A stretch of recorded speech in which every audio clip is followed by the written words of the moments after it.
हम आपके लिए लेके आए हैं साइकोलॉजी 101 का लेक्चर नंबर 2। इसमें हम देखेंगे पॉपुलर एरिया ऑफ साइकोलॉजी। इसमें कौन कौन से कि क्लिनिकल साइकोलॉजी ये हमारा सबसे पुराना एरिया है, और इसके अलावा जो industrial and organizational psychology, health psychology, consumer psychology, environmental psychology, clinical psychology तो आप समझते हैं, इसमें हम देखते हैं कि इलाज वगैरह किस तरह किया जा सकता है, साइकोलॉजिकल डिजार्डर्स, और उसमें क्लिनिक में जो भी हमारे पास पेशेंट आते हैं साइकोलॉजी के हवाले से उनको। इंडस्ट्रियल साइकोलॉजी ये ऐसी ब्रांच है जो कि इंडस्ट्री में वर्क प्लेस और इसमें लोगों की कैपेबिलिटी और जॉब सेटिस्फेक्शन और उसके बारे में देखा जाता है, उनकी वर्किंग कैपेबिलिटी को बेहतर किया जाता है। हेल्थ साइकोलॉजी में देखा जाता है उनके फिजिकल इलनेस और साइकोलॉजिकल फैक्टर में क्या रिलेशनशिप है।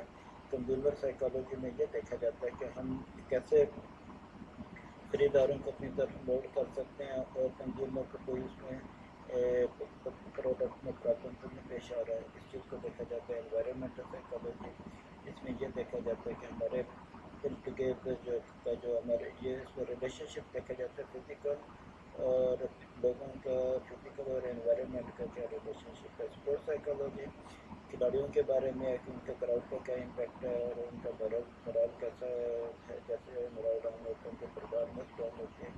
फॉरेंसिक साइकोलॉजी इसमें है कि इन्वेस्टिगेशन इन्वॉल्व हो जाते हैं, लीगल इशूज इन्वॉल्व होते हैं, और क्रिमिनल बिहेवियर वगैरह की स्टडी भी इन्वॉल्व होती है।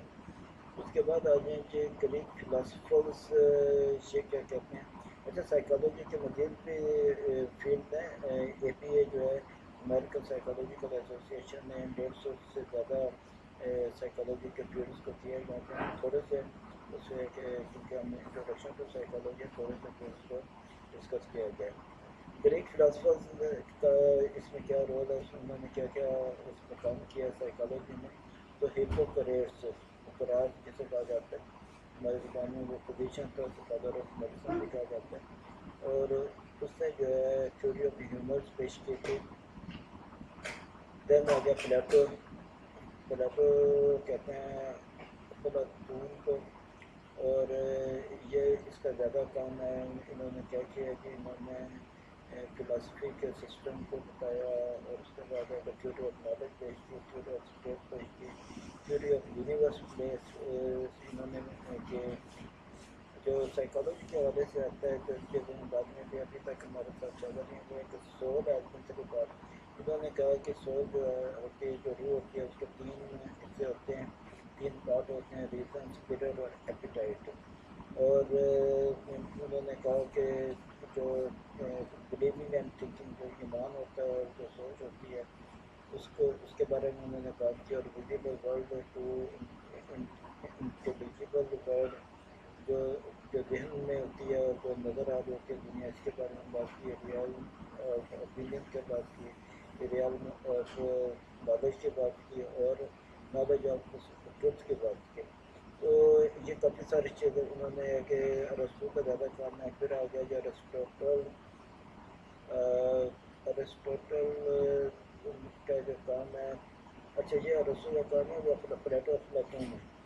अच्छा, ये अरस्तु ने क्या काम किया जी, he was not only the philosopher, ना सिर्फ फिलोसफर था बल्कि वो यूनिवर्सल लर्निंग का शख्स था। उसने यूनिवर्सल लर्निंग में काम किया। उसने मैथ के अलावा हर कॉलेज में काम किया, मैथ में नहीं है बाकी हर कॉलेज में काम है। और उसने सिस्टमेटिक ट्रीटमेंट ऑफ साइकोलॉजी पे काम किया।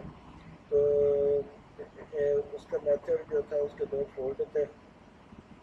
दोनों फोल्ड क्या था जी, इंडक्टिव और डिडक्टिव। अच्छा, ये आपके MCQs में आ सकते हैं, ये आते रहते हैं, और इसको सीधे तौर पर ध्यान में रखिएगा। इंडक्टिव और डिडक्टिव किसने पेश किया, तो ये अरिस्टोटल है। The he introduce the first theory of learning, succession of ideas. और इसके लिए उन्होंने प्रिंसिपल जो असूल बताया है थ्योरी ऑफ लर्निंग के, उसमें जो आइडियाज़ है वो कॉन्टिग्यूटी है, सिमिलैरिटी है, कंट्रास्ट है, सक्सेशन है। सुकरात, जो सुकरेट्स जो है, इसने क्या बताया, इसने कहा कि जो रूह है वो इंसान के लिए ज़रूरी चीज़ है। पर्सनैलिटी में के हवाले से उन्होंने बात की। उसके बाद ये अल के माना یہ فزیشین ہے اور یہ فرسٹ جو ہے نا یہ فزیشین ہے، فادر آف گریک میڈیسن بھی انہیں کہا جاتا ہے، یونانی ادویات کے فادر بھی کہا جاتا ہے۔ تو آج کی ہماری ویڈیو یہیں پہ ختم کرتے ہیں اسٹوڈنٹس، انشاءاللہ آپ کو پسند آئی ہوگی، ہمارے چینل کو سبسکرائب کریں، بیل آئیکن کے بٹن کو ضرور پریس کیجیے گا تاکہ آپ کو ہمارے ہر نئی آنے والی ویڈیو ٹائم سے مل سکے۔ تو یہ اجازت دیجیے، السلام علیکم۔